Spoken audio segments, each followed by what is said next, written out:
Are you dreaming about travelling again? I bet you are.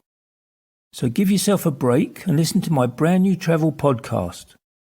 It's made for people like you, by people like you. And in these podcasts, there will be interviews with different types of travellers and the strange characters that I've met on the road, with stories and anecdotes from the last 32 years of my continuous backpacking and working around the world. Also, there'll be cynical destination descriptions and the occasional travel tip to smooth your journey. And for all the squeamish listeners out there, I just want to say that no studio was used or abused in the making of these podcasts or any of the recordings. So please check it out, and I hope you like it. Oh, and by the way, my name's Alan.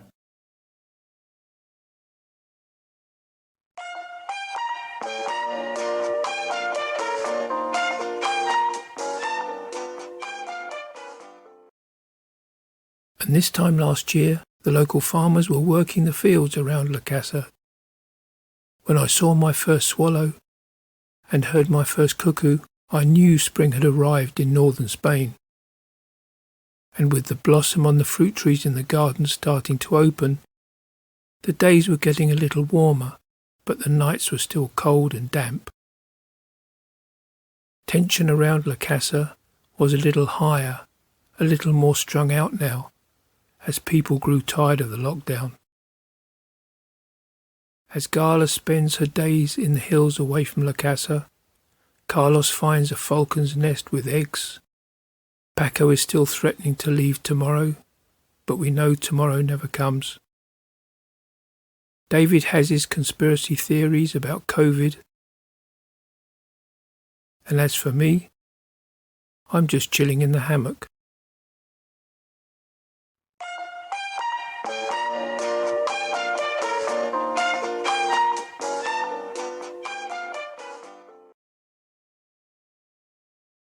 Tensions rose regarding the phones. David didn't have one. He had an addictive character and would be on it all day. Another thing Francis controlled. But he used to use Paco's, and this used to cause problems. Once David had borrowed a phone, he'd call everybody he knew.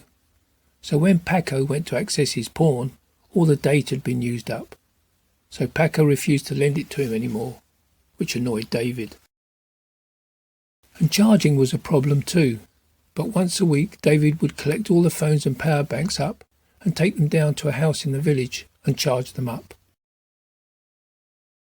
David was also getting tired of Francis's pressuring people, himself included. And there'd been some heavy discussions between David and Francis on several occasions in the past that I'd witnessed. And now it was building up inside David, and things were getting worse over time. And 2 weeks later it came to a head. Francis pushed David too far, and he exploded into a rage and was shouting at Francis in the garden. During the argument, Francis started saying derogatory personal things about David and his family. A touchy subject at the best of times. The shouting turned to screaming at each other for over half an hour, when David screamed in his face, "Leave here, find somewhere else to live." And Francis, almost whimpering, said, "But I have no money." Apparently, Francis apologised the next day, but the damage was done. 2 days later, he disappeared. He sneaked off, and nobody saw him even leave. Galya, the only girl staying at Casa, was told that if she ever needed a hot shower, the people that ran the hostel down in the village, in St. Justo de Viga, would let her use theirs any time. And one day she took up the opportunity. But she was seen by the police. When asked where she was going, she told them, and I can't remember now, but I think she'd already had the shower and she was on her way back to Casa. And they still gave her a real bollocking for being out on the streets. She would often go off all day, just disappear into the backwoods, She's a person who needs to roam. But all the streets were empty. You couldn't go out, unless it was to the pharmacia, the chemist, or the supermarket. Then one day she decided to go to the supermarket in Astorga, 7 kilometres away. And on this particular day, on her way back, she stopped by the side of the road for a rest from the hot sun, and she cracked open a beer she had bought, and was happily drinking it when a policewoman drove up and asked what the hell she thought she was doing. And she got another bollocking and told never to do it again. And then there was the occasion when Paco cycled off to the supermarket in Astorga to buy 2 cases of beer on his bike. And he made it back without even being seen by the police. Then the next week he just wanted to pop down to the village, 3 kilometres away, for tobacco, and he got sent back before he even reached the shop. He was told that if he comes out again and is caught, he'll be put in jail, which really pissed him off. Paco didn't go anywhere after that, just stayed around the shack all day, complaining. Carlos would occasionally go off for short walks looking for birds' nests or to refill the water containers. Otherwise he stayed in the shack almost daily, sitting around the fire trying to keep warm, talking to Paco. Trying to keep warm during those early days of March and April took a lot of wood, and at the beginning David preferred to do the wood collection himself. He also cooked. Sometimes we'd have eggs to eat, dozens of eggs. So we got boiled eggs, sometimes fried eggs, sometimes eggs made into an omelette. Galya cooked too. She did bigger meals with rice and pasta, if we had it, or potatoes if we had them. Sometimes she'd make a big pan of vegetable soup, which was always good. Before Paco, there was a no alcohol rule, and no smoking in the shack rule, and if you wanted to cook, it had to be done in the goat shed. David insisted on doing the washing up. He had a special way of doing it, so he knew it was done properly. But as I said, all that slowly changed over time. Paco sat in the shack all day complaining about everything, all day, every day. The longer the lockdown, the worse the complaining got. Nothing was ever right, nothing good enough. He'd complain about the weather, the lack of proper food, no beer, no Wi-Fi, nowhere to charge his phone, the lack of freedom, etc. And he enjoyed stirring it up a bit between people. One afternoon, when I was walking into the shack, Paco said to me, "Alan, how can I get a lot of money without working?" And I said, "You could always go back to robbing banks." With the lockdown and restrictions, traffic was sparse on the main road. Once or twice a week we'd see the Guardia Civil put up a roadblock on the top road, which we could just see from where we were. They'd stop traffic. At that time the only people moving around were the local farmers working the fields around La Casa. Now down to 5, we all had our own characters and ways. As I said earlier, our daily routines defined us. Carlos was an early riser. He would go directly to the shack for a coffee and roll a cigarette.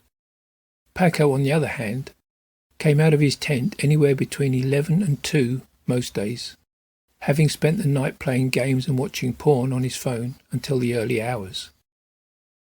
Like Carlos, Paco would tell stories of his exploits, which got more and more outlandish and a lot less convincing as time went on. And he seemed scared of night noises, and Carlos would pretend to be a wild boar, grunting like a pig near his tent. And the next day he'd describe his terror at hearing a pig trying to get to him around midnight. He'd stay awake all night in case it came back. And then one day, out of nowhere on the dusty, deserted Camino trail, we saw a person walking towards our camp from the west. They were a long way off, and we hadn't seen another person in a long time. And they were only carrying a plastic bag and a hefty club-like walking stick, and nothing else. No backpack, no bike. It could be a local, we thought. But as they got nearer, the person's body language said a lot. They looked tired of walking, and also maybe tired of the struggle avoiding the police. He was a tall young Moroccan. He had walked an incredibly long distance that day, and his name was Tao. And like everybody else before him, he didn't know what to make of the instant free hospitality. He too looked a little apprehensive and worried, just as I did, sitting amongst a strange group of people for the first time. And he was hungry. He looked like he hadn't eaten for days. And David took care of him, giving him a sleeping bag and a mattress in the goat shed to sleep on. Tao was a quiet person. He didn't say much, and when he did speak, he was softly spoken. He was a willing worker, helping David in different jobs around the place, digging a hole in the back garden and getting wood. His story was revealed a little by little as time went on. He'd been in Spain about 16 years, he said, smuggled over in a box. He also said something about being on a ship, but I'm not too sure, and it didn't really matter. Back in Morocco, he'd been his father's goat herder. When it came to food at La Casa, as time went on, and more people arrived and stayed, the food became more of a feast or famine type situation. There were times when we only had 2 large sacks of potatoes, for example, and for the next week we had boiled potatoes, baked potatoes, fried potatoes, meaning we had plenty of chips. And the next week we'd only have eggs. Or a week of bizcocho, which is the cake. But then there were occasions when we had a little of everything, even different types of nuts and biscuits, different vegetables, meat, pancetta, similar to a thin pork steak, and sometimes sausages, which were always cooked over the open fire in the middle of the front garden, and a great favourite for the hobos. For me, hygiene was right up there on the list, especially when living the basic lives we were. All you need is soap and water, or hand steriliser. Anything is better than nothing. And then one day I saw David attempt to hand Paco an antiseptic wet wipe to clean his hands after he'd been squatting in the field opposite. We were all sitting there, and Paco said dismissively, "What do I want that for?"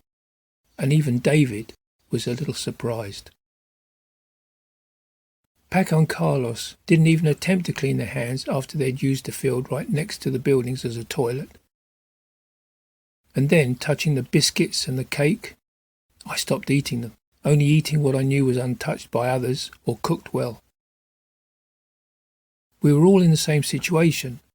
Most of the people at La Casa didn't walk very far from the camp to do their business, and hygiene for them just didn't exist. And as far as I'm aware, the only other person with the right idea about hygiene was Galya, and she was the only other pilgrim staying at La Casa.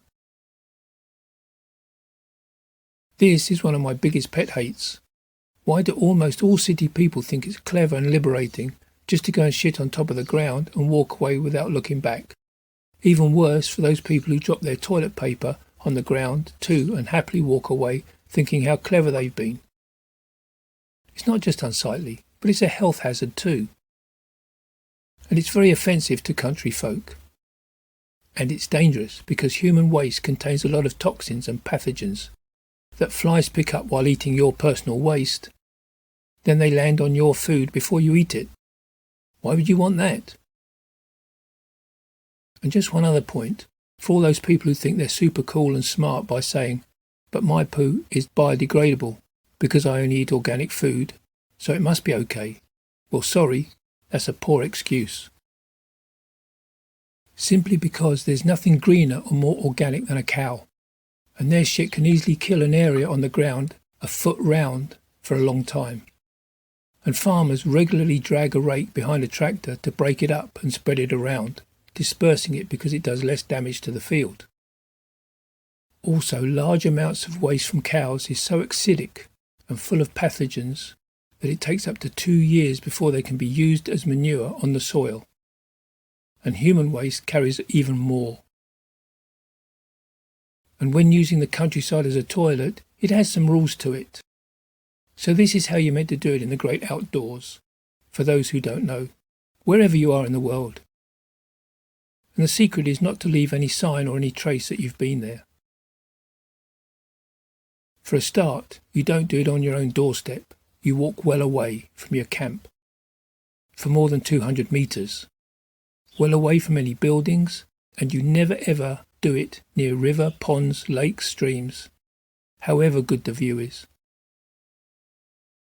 You dig a hole, a little deeper than 6 inches or about 16 centimetres, using a stick or a trowel you've taken with you.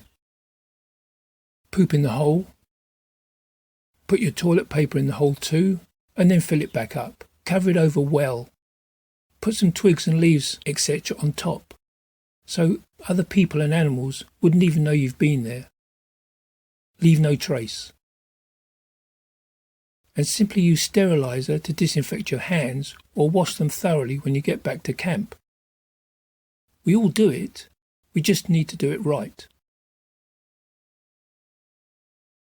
This story from Casa happened to me while I was in the woods. One morning I set off around 6:30 a.m. to do what I had to do. I dug a hole and I was just squatting down when suddenly from behind I heard an incredibly loud bellow, louder than the horn of a fire truck, and it automatically made me leap into the air with surprise.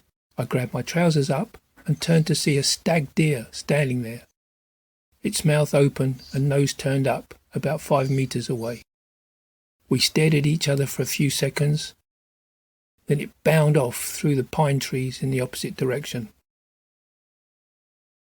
And working on the principle that lightning doesn't strike twice in the same place, I returned to a nearby area the next day to do what bears do in the woods. But today I was an hour later. I looked around for any wild animals or anything else that might sneak up on me, but there was nothing. Just a few birds. Then I dug my hole, and as I squatted, I almost jumped out of my skin as the same stag barked loudly right behind me again, then disappeared into the woods.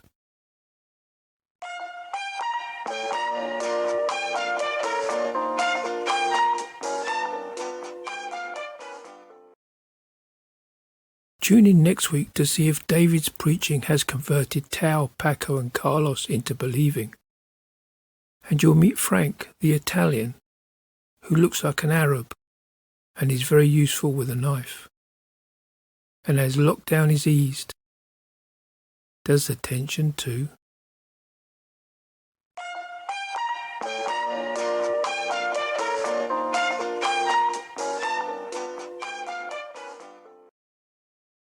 Well, that's all for this week, folks.